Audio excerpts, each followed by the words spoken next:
Hello, good afternoon, everyone, and welcome to the fifth edition of our monthly Tech Espresso on behalf of XR Valley. This is a monthly moment of gathering the XR community in Belgium, specifically people who are building XR themselves. And in this webinar, we'll be diving into new technological advancements in the XR space, and not only the new tech, but also the opportunities and challenges that come along with it. And is a place where you can meet and discover and connect with people that are also building XR in all shapes and sizes. Today, we are chatting with two different projects who both work on bringing 2D storytelling into the 3D space.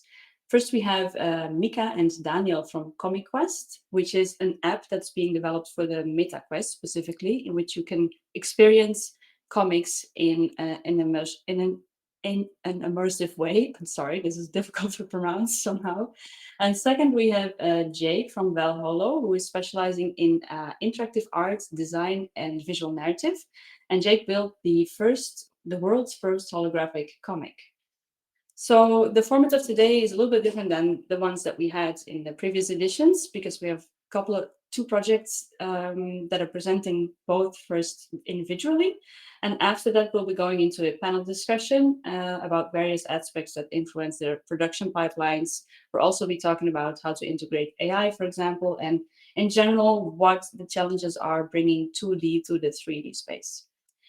As usual, if you have questions, you can drop them in the chat box that you see on the side of the screen here. You can do that during the presentation or during the panel, and especially during the panel, I will try to address them also across the topics that we're talking about. That's it. Please sit back and relax and enjoy the show. I'm going to give the floor to Mika first.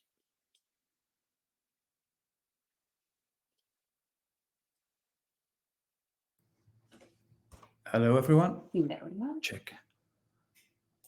Start screen share. Okay, let's start. Hi, everyone.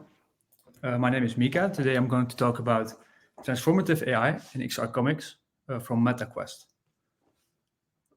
Firstly, I want to introduce myself and give a bit of background information, and then I explain more about ComicQuest. And after, we dive a bit deeper in the AI pipelines. So who am I? My name is Mika.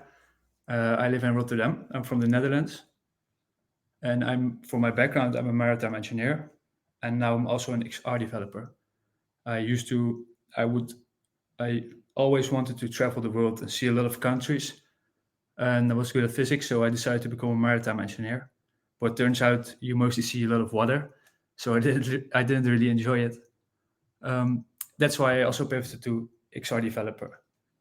I've been an XR enthusiast for a long time, and I'm now a developer for over 3 years. And in this, I hope, 10-minute presentation, I hope it can be 10 minutes, maybe it's a bit longer, I will give more background into transformative AI and new interesting ways of creating 3D content. So first, I want to talk about what inspired me to work with XR comics. So one day, I asked myself, if everyone has an XR headset in the future, and they don't have mobile phones, how would they wake up? And how would they consume the news? And then it struck me a video that I saw a long time ago, or some time ago. It was about a vessel. Maybe maybe I remember this because of my background. But this vessel, it crashed into a bridge, and there was a big accident and the bridge collapsed. But there was a lot of footage going around, so there were some drones filming it. And within a few days, I saw a video of someone. Oh, excuse me. It should be starting now.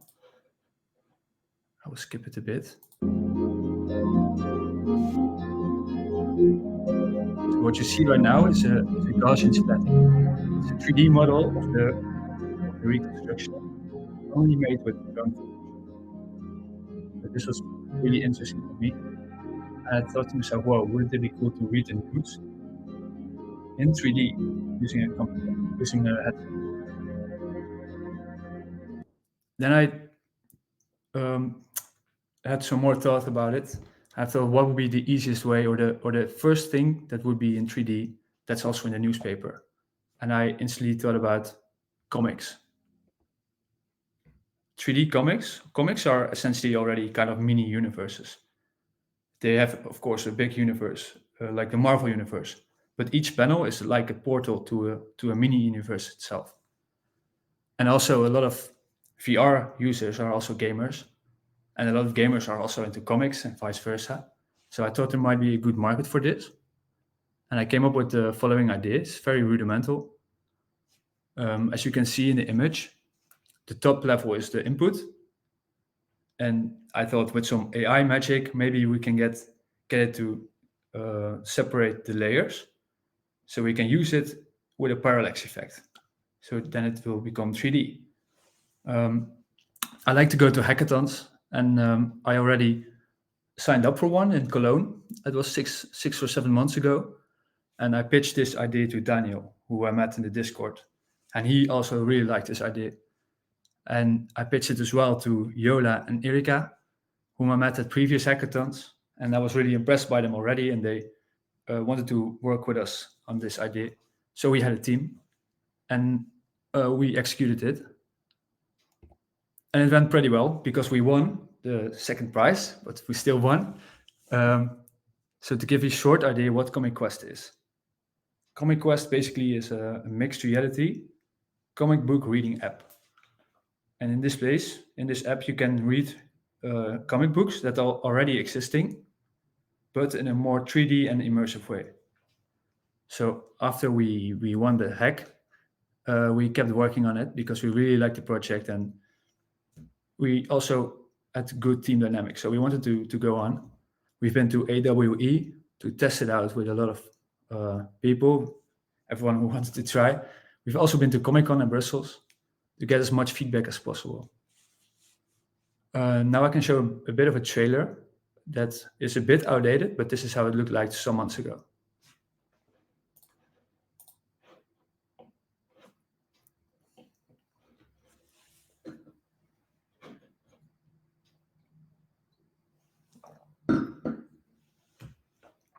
So you can zoom in and zoom out with your hands. And you can also read the comic book as if it was normal. You can swipe pages with your hands.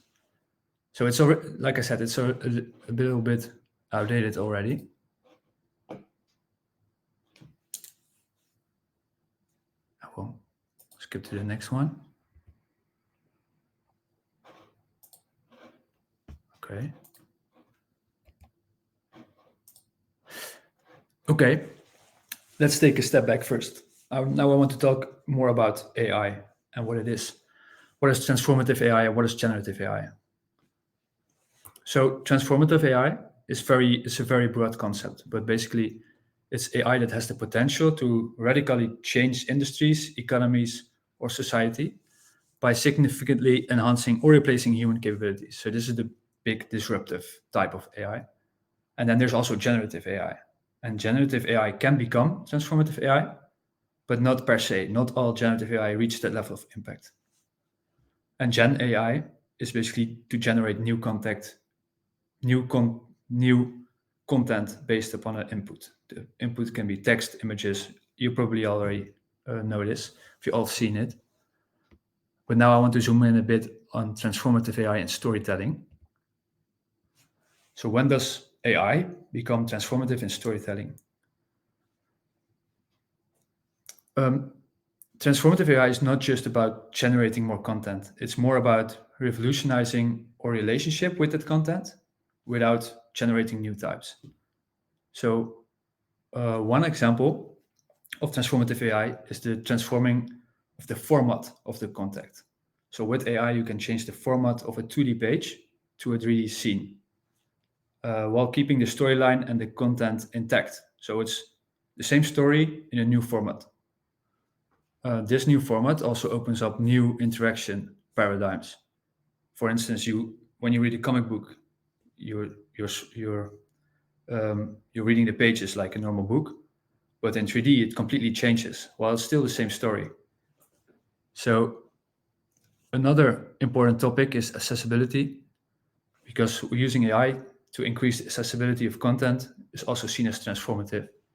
One example could be a narrator telling the story of the comic book, so that visually impaired people can also enjoy the comic book in new ways. Okay, so what do we do at Comic Quest? I want to make a bit of a distinction. We are doing a lot of generative AI, but what's most important to us is the transformative AI part. The transformative AI mainly at the core is 2D to 3D processing, and this can also be seen as the core of what we're doing. And generative AI is what we do is in painting.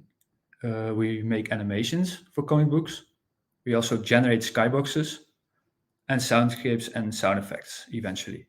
So we're still working on that. There's also translation and text to speech, which we haven't worked on too much yet, but this is also something that we can apply in the future. So now I want to dive in a bit deeper on our AI pipeline.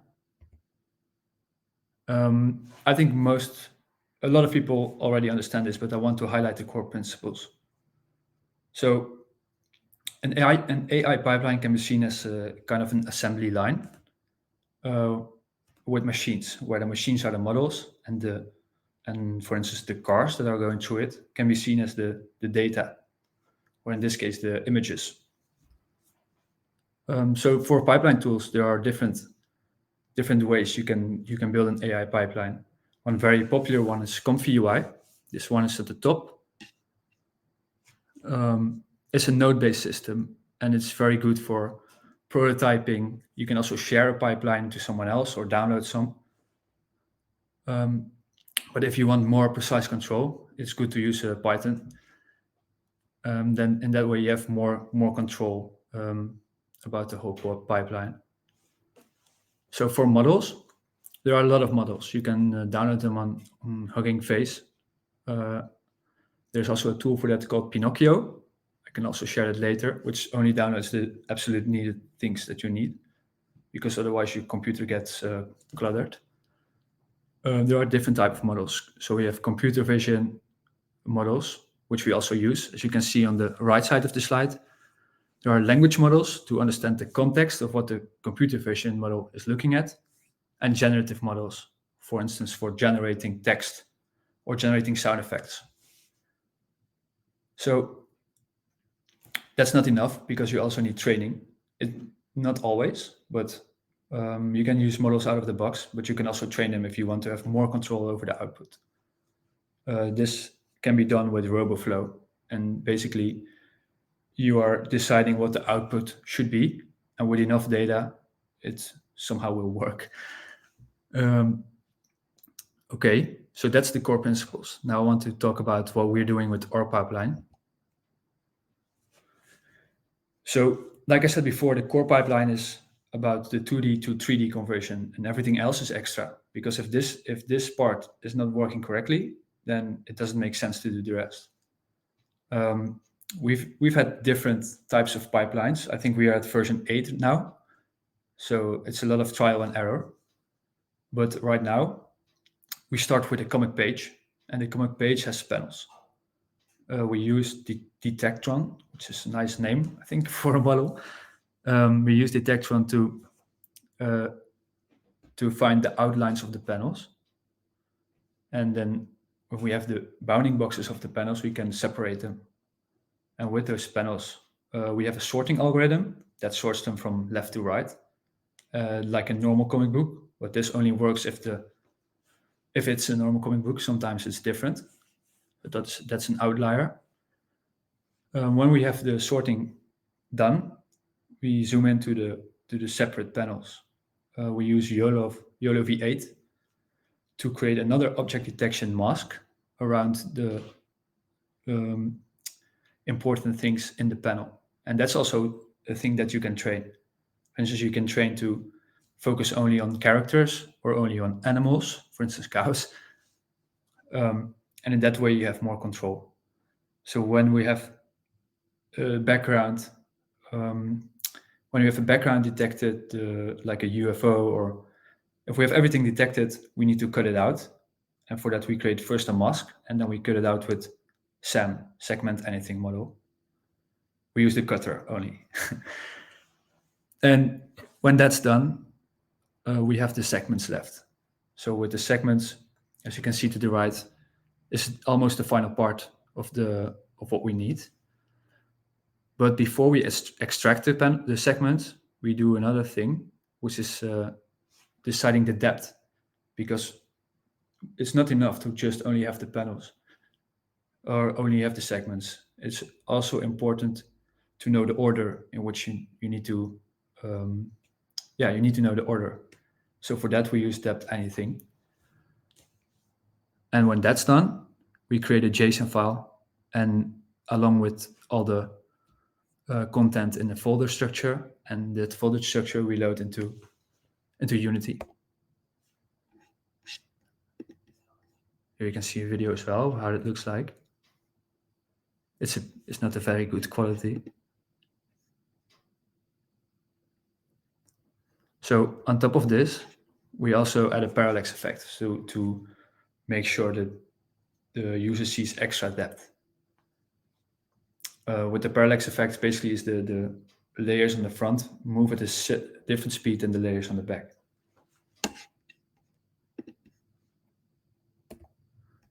So for a recap, I will speed it up a bit.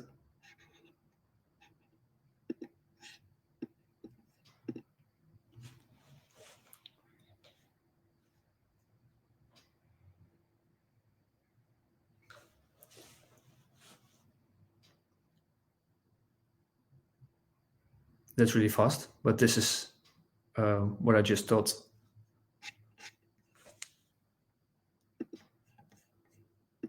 Okay.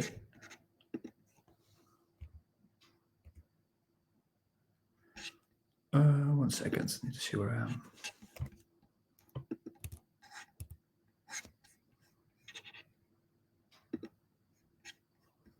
Okay.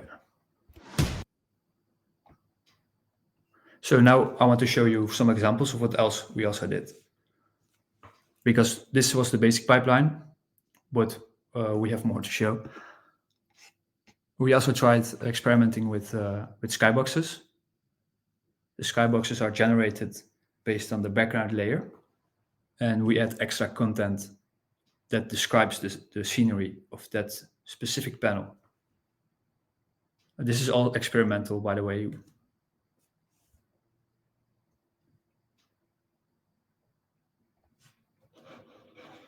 Okay.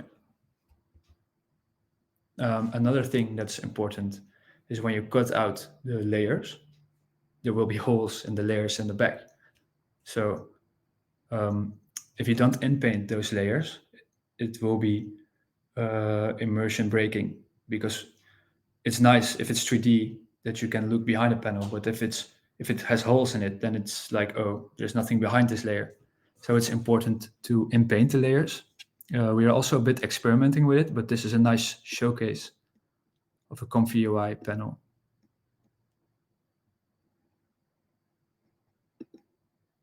So there's a lot happening here, and I will try to explain it. I hope you can all see it very clear. But on the left side, you see the input. And in this blue part, you see the inpainting happening. Wait, I will skip to here. So this part is the output, and this is where the AI inpaints. But before that, it needs to know what is to inpaint and what is to keep and what to keep. So here you can see that the segments are being cut out, and this is created an alpha mask, and we only need inpainting in this alpha mask. But before we do that, it also needs downscaling, because the model is not, if you try to inpaint with a very big image, it takes more compute, so it's more expensive. This is why we first downscale it, then we inpaint, and then we upscale again. Okay. All right. We also experimented with animations and text-to-speech. So here you see a GIF, but this is a combination of lip sync. I'm not sure which model we used, but it also has text-to-speech. Yeah, and here you can see an animated character. So this is all AI in the. It's a bit of a sensitive subject, of course, because we're talking about artistic expression, and this is important. That's also why I wanted to emphasize this. I see it as this: there's a AI will not go away, and there will be a lot of AI content creators. And on one side, we will have content creators who are very original and use their own stuff and can express themselves very well and do a lot of effort to do that.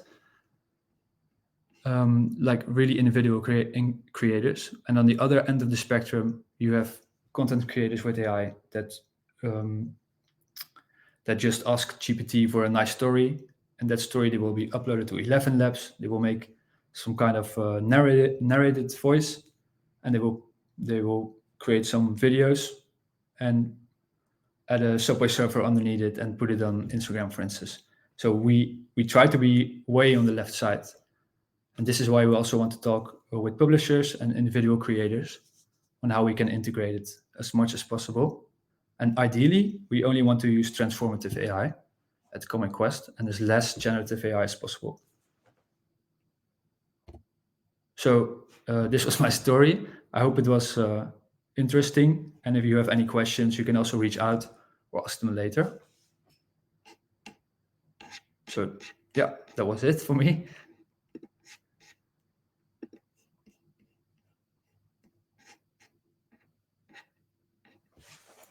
I hope you enjoyed.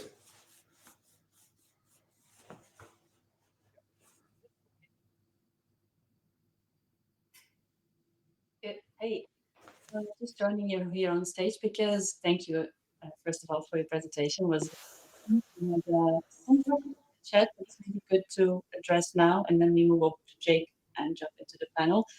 I see that Daniel already answered a couple of questions, but Great. going back now because there was a question about how long does it take to create a page and how much manual tweaking is needed afterwards. Yeah, that's a good question.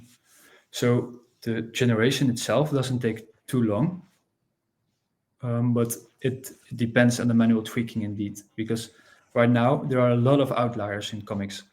For instance, if you read a comic normally from left to right, then it's easy. But sometimes it's not.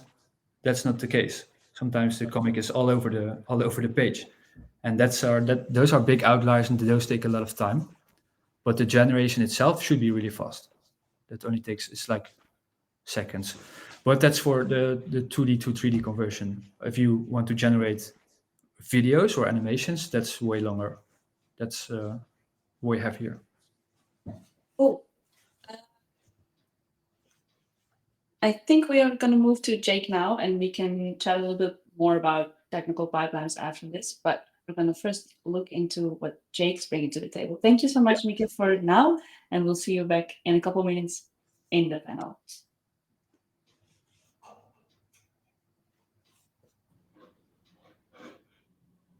All right. Here we are. Hello. Hello. Gonna share a Stage is couple. yours. Should I start my journey? All right. Go ahead. All right. Let's do this.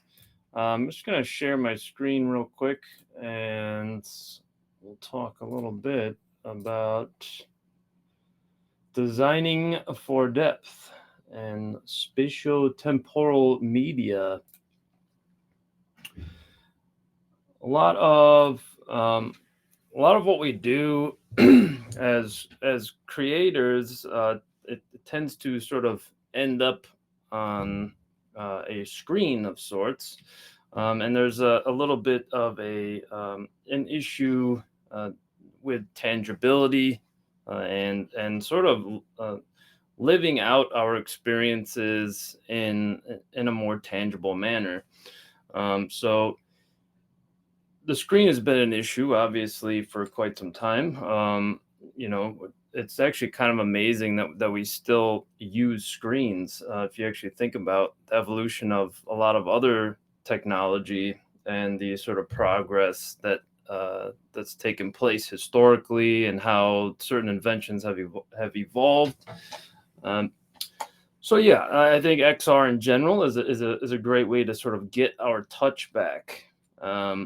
Right now, our touch sort of looks like this, right? It's a little bit of an intangible touch. So, but I do love a good miniature hippo meme and all that. It's a beautiful thing in the world. But those things that are beautiful in the world, they're not actually in the world, right? We're sort of fed these items throughout our existence, it seems, and we're sort of caught in a spiral of sorts. So my goal as a creator and developer and educator is to just make it more tangible, make the intangible more tangible, and actually cater to our physiology. There's a lot that we don't address through the screen that can be addressed outside of the screen. And what I mean by that is that our space and time can be utilized as a medium in itself. A lot of my work, this is a 3D stuff I do, and it sort of shows the evolution of where my work has gone throughout time and all that. Um, Much of it is trying to be more tangible, even from the early days when I was just painting. Um, I also attempt to, and this is just to give you some insight into what I do. I tend to also not only concentrate a lot of my work around tangibility, but also about emotion and the impact of that on the sort of societal concerns of authenticity, offline versus online.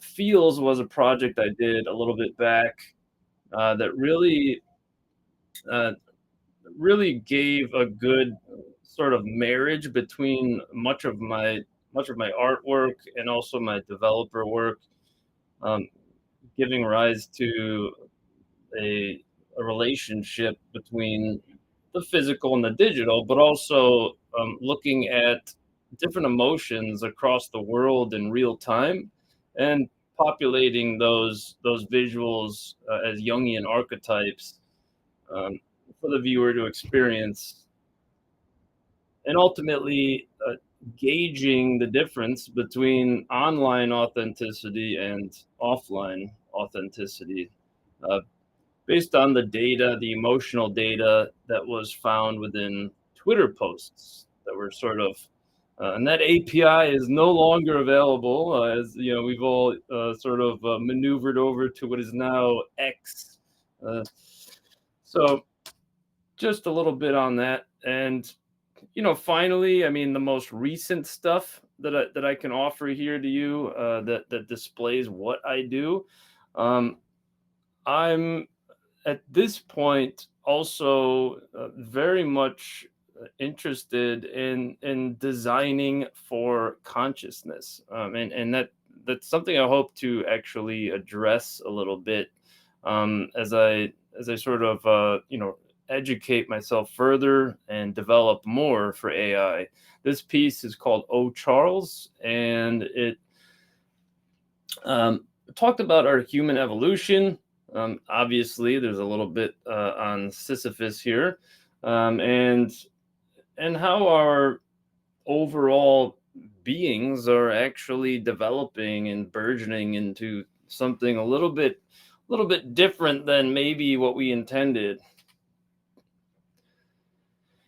So going back to what it's all about, why do I do what I do, and what is up with spatiotemporal? It's as simple as just combining space and time. It's the world that we live in. It's the 4D that is we. It's a beautiful, beautiful thing. Sometimes it's not so beautiful though.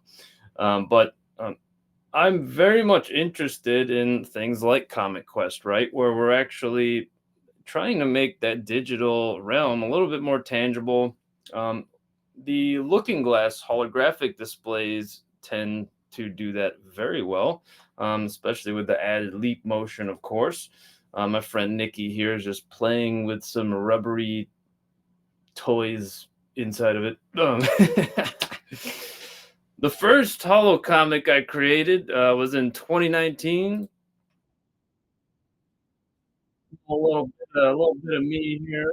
And that was on the standard Looking Glass, the older generation, which honestly not as exciting as the newer generation, which is much, much clearer. Um, Part of which had to do with some techniques that I created um, in partnership with Looking Glass, but a lot of which I found sort of on my own, and really developed a pipeline that worked economically and also efficiently. So there we are. How does it all work? I think that's the next question here, right? Hardware, software, all those good little specifics that we all adore. We we basically have a device that provides up to 100 discrete views. Um, 3D scene. It's presented within these views, of course, and each of those sort of viewings are within a 50-degree angle. So, almost like you're looking at a cone like this, right? 50 degrees, just about, a little past 45. Um, by changing the user's aspect on the scene as they move their head around it, um, it's actually giving you a sort of parallax where certain things are clear in particular areas of this hardware versus blurry. And it does have a little bit to do with stereo vision, but ultimately the quilts are where the magic happens. These quilts are a very big part of the technology itself, but also the relationship between the hardware and the software. So both still and moving images can be created with these quilts. This is one of mine, created for the portrait. This is one of the demo, created for the standard Looking Glass display. And where things are clear is within the zero parallax plane, which is right there, that beautiful little thing right there. If you go back a little bit, it's blurry. If you're coming up too much in the front, it is a little blurry. Why is it like that? It's like that because that's how we see, and we're going to get to all that in a second here. So in simple terms, a lot of what you see is within this frustum target, and it does sound like a weird pudding, I must say.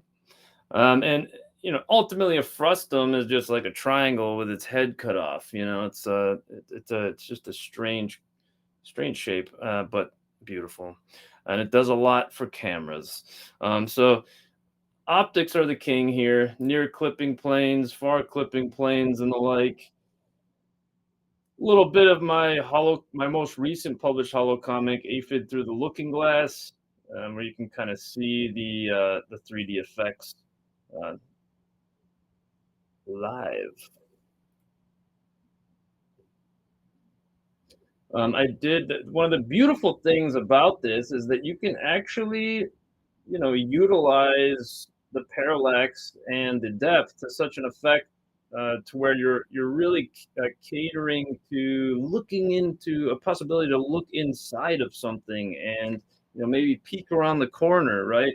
Which gave rise to a whole different realm of understanding narrative and interactive storytelling. So I won't put you to the test, but we do have a little bit to talk about when it comes to that physiology aspect, right? The main thing here is that I discovered a little bit of a technique for the looking glass, which assisted in clarifying a lot of the text and the imagery, which otherwise just didn't come out as clear before. And that technique was actually not founded by me. I sort of reinvented it for the looking glass holographic display. And it's called sfumato, which means ghost in Italian, or ghostly, right?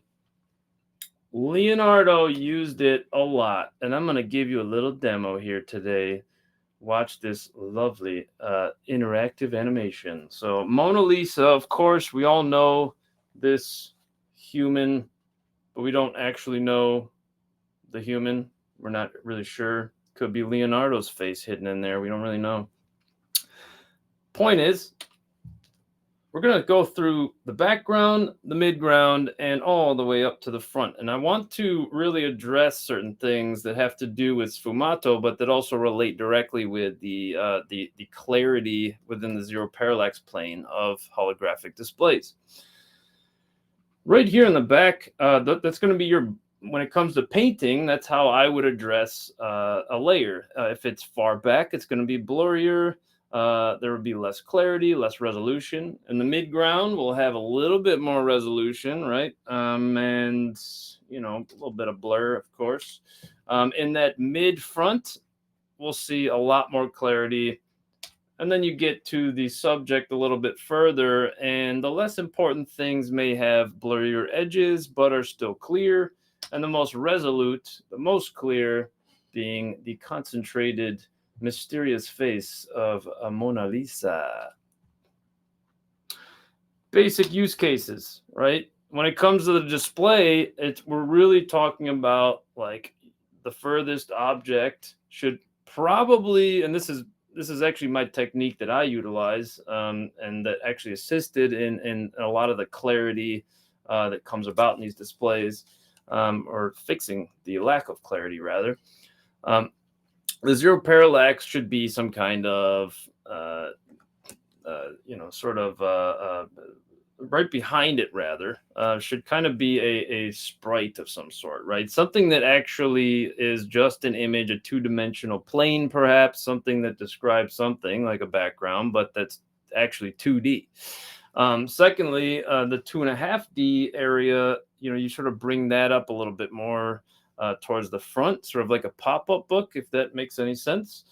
And then we go into the 3D where we have our little objects perhaps floating behind the subject that we want presented the most, which ultimately would be our 4-dimensional area.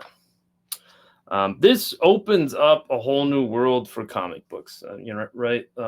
It opens up extra compositional space. You can see within here, within Violet is her name, while Violet sleeps, and we're just looking at a sort of a replication of what it would be like if you're looking at it on the display itself. Of course, it's a flat reproduction, but you can see things moving in that window, right? You can see things moving behind. So very much like Chris Ware's Building Stories. If you haven't seen Chris Ware's work, please go check it out. It's very intriguing and a whole new sort of way of seeing comics and illustration. A little comparison here of my sfumato technique. Very subtle, hard to see probably on your screens, but you can notice a little bit more dimension on the face and the jawline. Whereas here in the middle, without the sfumato technique, you might have a little bit of a flatter representation of the cheek. Whereas here it's definitely more volumetric and has a lot more depth to it. And so that's it, right?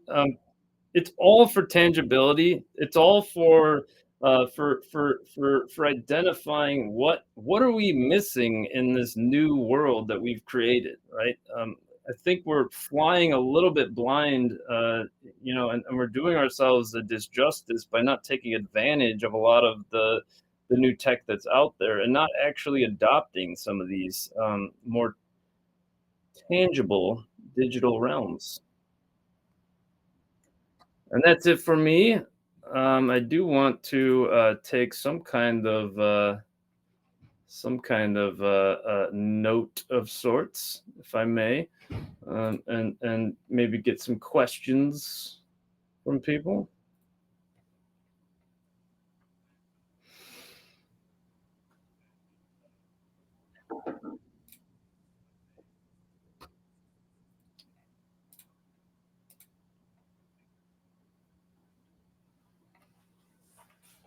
Sorry, it was a bit of a switch from here to there. I see.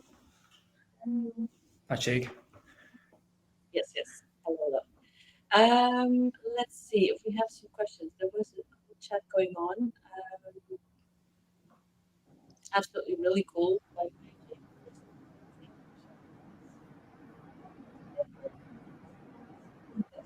Let's see. Foucault's Heteropia. Wow. Yes.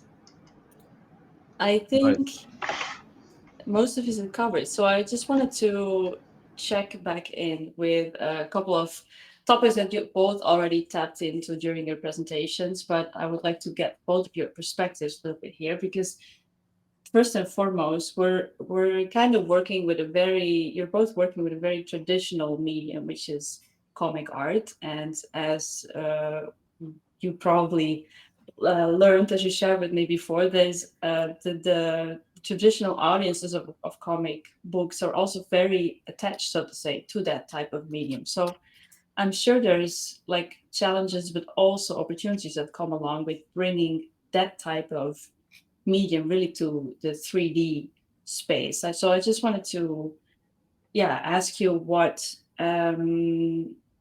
how you preserve sort of the core element also of the graphics in this new realm, so to say. Mm-hmm. I don't know who would like to go you first. Want to go first, Mika? Yeah, sure. Yeah, it's I think that's very important to do. We try to keep the art style as much as intact as possible, but of course, with the in painting, for instance, you need to fill in some gaps. I think that's still fine, but like with the skyboxes, we are generating new worlds, and at this moment, it's not created by the artists themselves. And ideally, we would like to have the artist involved in creating the skyboxes. That's one thing. And about a reading perspective, it's also, I think people enjoy comics there are different types of readers. Some people really enjoy the art form. Some people read comics because they really enjoy the storyline and go really fast. So one friend of mine said, you have to make sure that you have the full page, because I read comics like this really fast. So that's also important. And other people, I think, maybe read comics because of characters. And what we try to do is to find the right way of swiping pages, and that it matches the original content type, and that we have different kind of options for the people so that they can choose. So they can choose to see a whole page or separate panels, or maybe like a collection of panels or something. That's exactly. Cool. Yeah. That brings the new dimension to it, really, also. Yeah, and on one hand is also you also want to keep the traditional things, but it's also, if you read comics in 3D, you also have potential to do things completely different. It's also interesting to experiment with what happens if you go to a next scenery or a next page, that it's not with swiping, but the whole scene blurs out maybe, and then there's like a nice animation. So that's something we can. What's interesting to experiment with. Yeah, yeah, and that's yeah, something that I thought, yeah, it is important to have that full page. I think too. I think that was a good decision, because it's one of those things where you need to cater to like pace, pace of the reader, but also 'cause illustration in general and the visual storytelling is very much all about pace, um, and actually sort of filling in the gaps for yourself. So I really enjoy that about the Comic Quest work.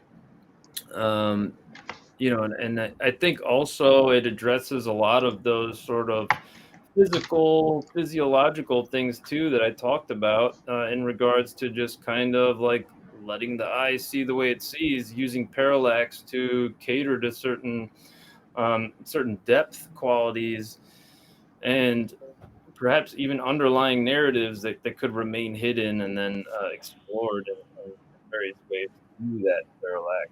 Yeah, yeah, it's interesting what you can do with depth as well. You Yeah, add another layer on top of the comic.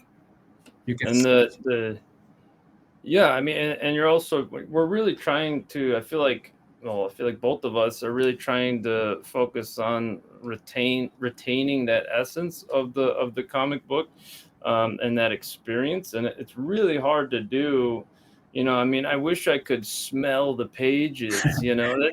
That's something that I miss, right? Like actually, like there's nothing like a nice fresh comic book smell, or even an old dusty one. It's Yeah. that those are the dank ones. Those are the beautiful ones that I really like to smell. As strange as that is for some people who don't know what strange is.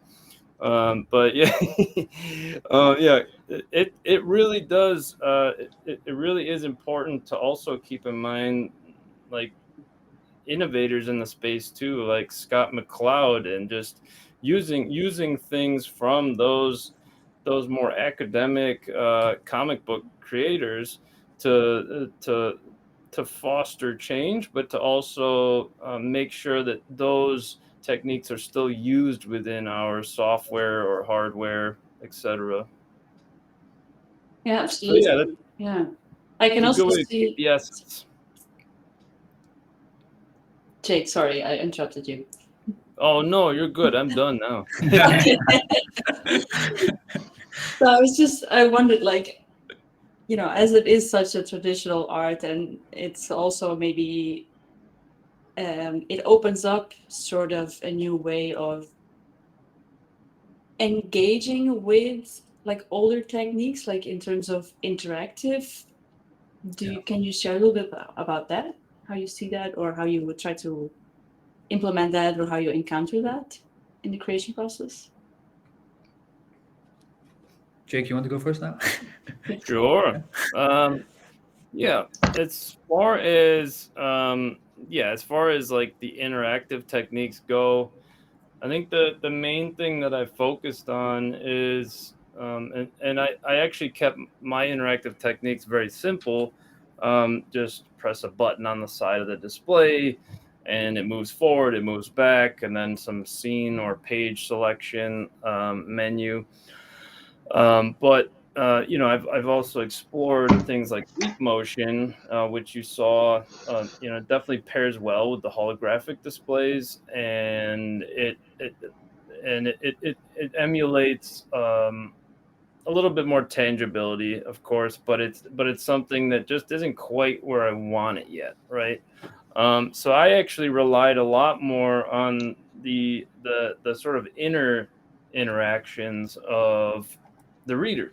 So like what is happening in that diegetic space of the reader. But that's where a lot of my sort of interactive stuff focused on. Like, okay, how can I get their imagination within that diegetic space to perhaps just fill in some gaps for me, and ultimately make some of the still imagery a little bit more animated, and thus sort of interactive in that sense, right? Not exactly physically interactive. Yeah, that's interesting.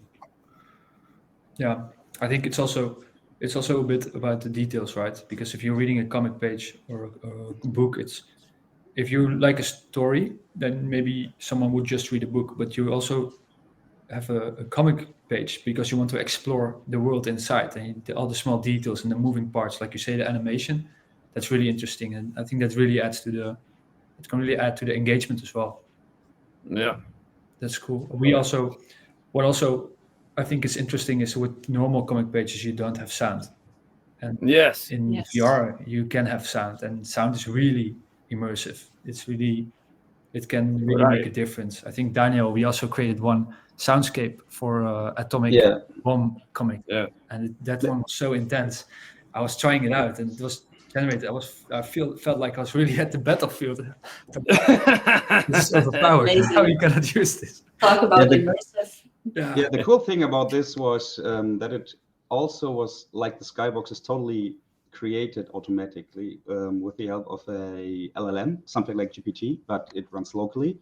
So we did it like I choose a vision model that was looking at the page and then analyzing it, what's happening, what's going on there, and on base of this, it created a prompt for the text to audio AI I used. And that's it. So it was totally automated. On the one side, you put the page in, it gets analyzed. And after that, it gets, I think it took about 30 seconds or something like this. And then we had this soundscape, like explosions, screaming people in the background, Yeah, planes dive bombing. It was that's crazy. Yeah. Yeah. So, That's but really- it's the problem with that is that we are not at a stage where it is 100% accurate at what it does, because it's still fumbling around and playing around with it, but yeah. already pretty impressive.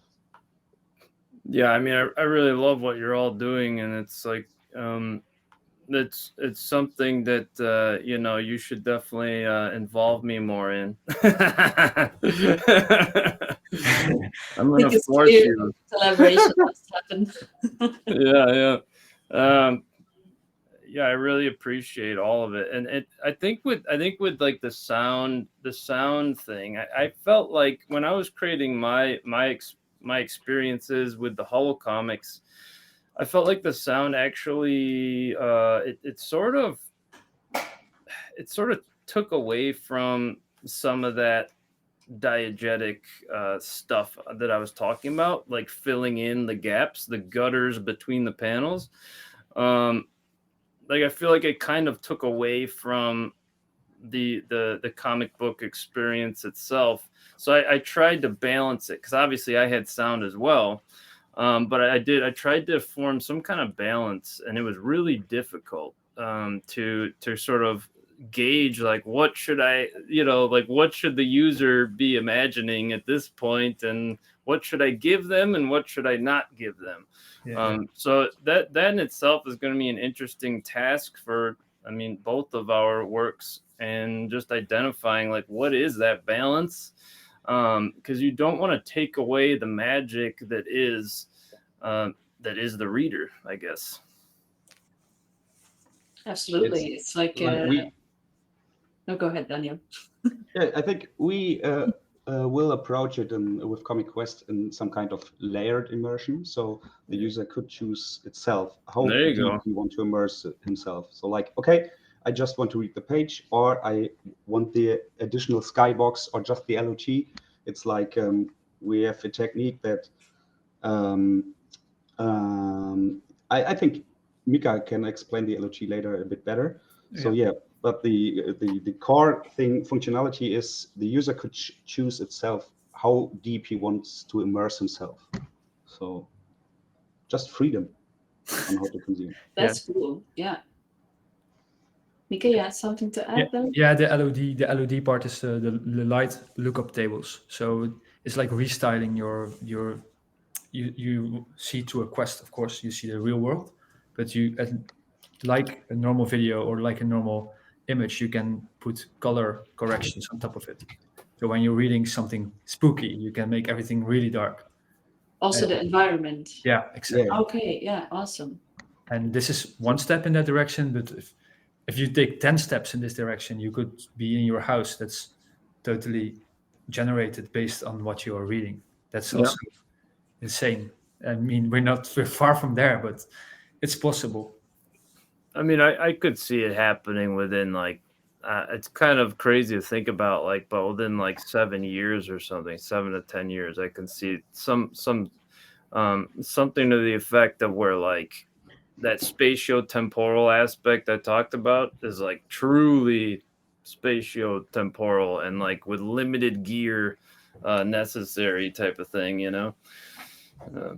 That's really cool. I already saw an app, I think it is also for the Quest 3, that transforms your environment in the environment you want it to. So if you Sure. choose maybe like Minecraft, so your whole living room is now in Minecraft, but it even recognizes the tables and everything. So you can walk around in your environment completely restyled. So there it has just to be a connection between our technique and this, and then we would have the total immersion into this comic. I would be a little bit paranoid about what it interprets something to be sometimes in my house.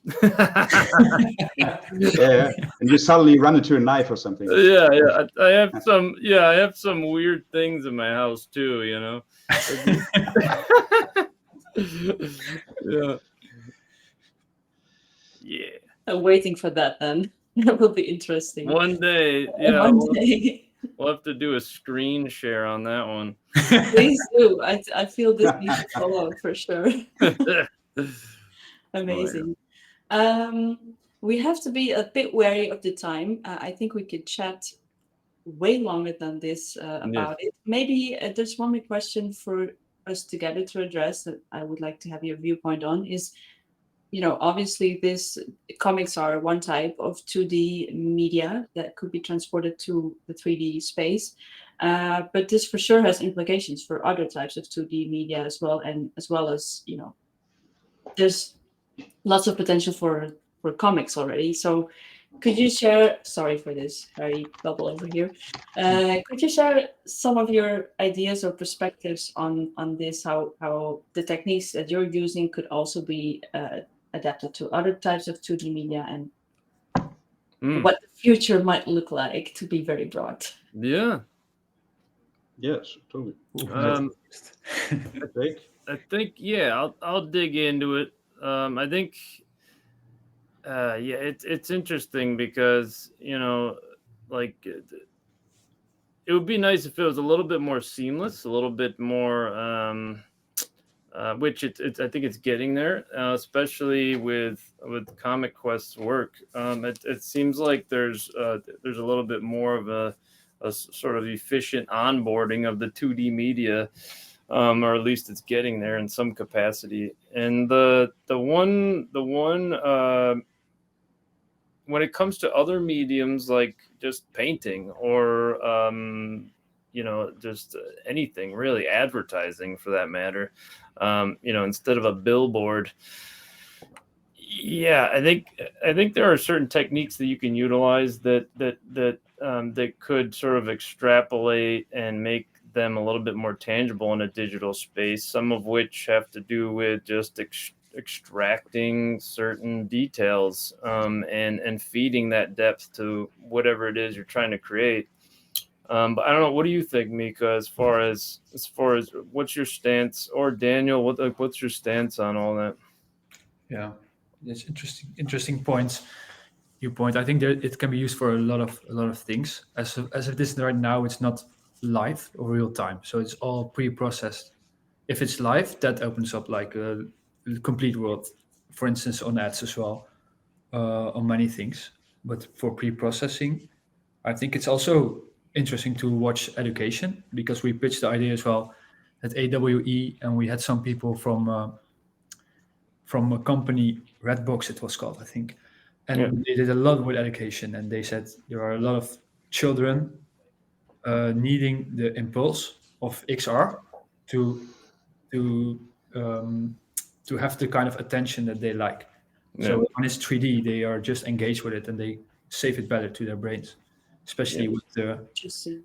that's also some people learn better in 3D. So it's Yeah. nice to use for education, but also for instruction manuals, for instance. If you have to do something on your car, or I don't know, if people still do We'll that. definitely understand the IKEA illustrations better. Yeah. probably. It'd be interesting. And also, what you said about paintings is really interesting, Jake. Mhm. You have a painting that comes to life, and I think I saw Stijn as well in the chat. If you put an LLM in that or an agent, you can talk to paintings. It's Oh, like yeah. Harry Potter. That's crazy. Well, the piece, Oh Charles, I programmed an AI avatar, and it actually, so inside that painting I made, that has the holographic displays on it, actually has an AI avatar that like lives in the painting, and it like knows that it's stuck in the painting, and it's constantly having like an existential crisis inside. Oh Yeah. my God. It's pretty hilarious. That's so dark. To torture. Yeah, it was pretty funny actually, and I had to actually tone it down because it was scaring me. Like I actually felt bad for it, but that's what was interesting about it. I was like, why do I feel bad for this thing that isn't real but is real? It's Yeah, really interesting. yeah, a lot of possibilities. Yeah, I don't have much to add to this, to be honest, because Mika and I are on the same line.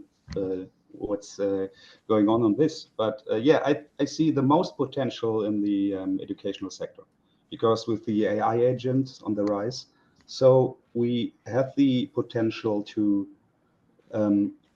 to support the learning with so many additional, because take a kid that looks at a book and there's, I don't know, some sort of cell. So in this cell has the possibility to just pop out. You can touch it, spin it around. So ask the agent, so what am I seeing? It is the mitochondria, or what is it? So, and that's haptical learning. So because you're engaging more senses than just your brain or your eyes. So, and that guarantees that you are learning more efficient. Yeah. So yeah, I like this idea really much, because today the kids are really struggling with gobbling up informations, because there's so many noise all around them. Yeah. That we could streamline a bit more with XR, because then we can focus them more. Exactly. Yeah. Also, what I would like to add to that is, like I was envisioning cells to become alive. We can use it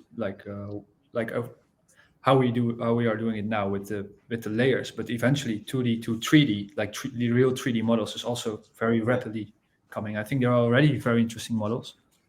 Yeah, they're already some they can make just picture to 3D with a Gaussian splat, but they are not that consistent right now. Yeah. Or you need a lot of processing power to get it going. So Well, yeah. not only that, but you have like optimization issues. Like if you were to use one of those models in, and I actually deal a lot with that part of like neural radiance field capture and like Gaussian splats and all that. And like I have a class where I teach about optimizing those, and it's like such a pain in the butt. It's not as bad as, like, I have a pipeline that I kind of created, and it's not too bad, but it's like, they have a ways to go. And even a low poly is really like 100,000 faces. You can't, like, optimizing that is not really gonna, it's gonna be hard. You gotta really be careful with it. And putting that in an XR application, like the XR application probably won't even run properly. It will break. So we haven't gotten there yet, but one day. Maybe your class is a good space for testing these kinds of. I love using people. It's fantastic.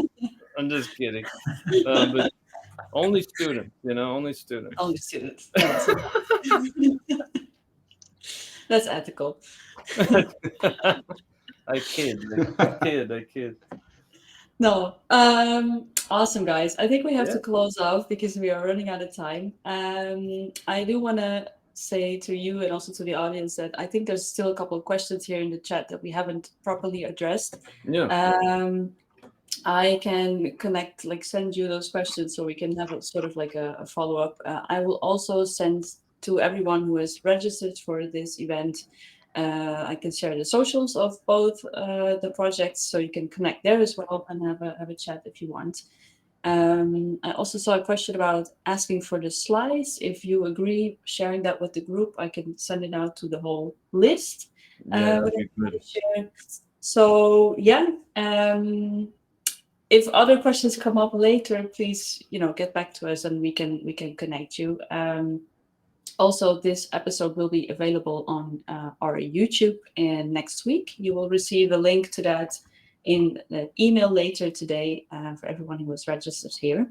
So amazing. Thank you. That was a really cool topic, and I look forward to your collaboration in the first place and our follow-up chat. That will happen probably. And then there's one more thing good to know. We have a next Tech Espresso in 1 month, which will be on March 13th.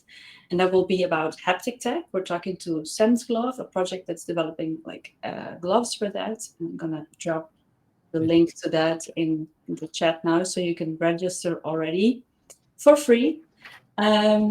Thanks again, everyone, for joining, and thank you so much for the awesome presentations and discussing your projects with us. And yeah, I look forward to what's ever happening next. Thank you for hosting, Pia, and thanks Yeah. everyone. Yeah, thank you. Yeah, thank you so much. And yeah, I mean, I look forward to more. We will be in touch. We will be in touch. Great. Okay. Thanks, everyone. Have a nice evening or morning still for you, Jake. All right. Bye-bye. See ya. Bye. So.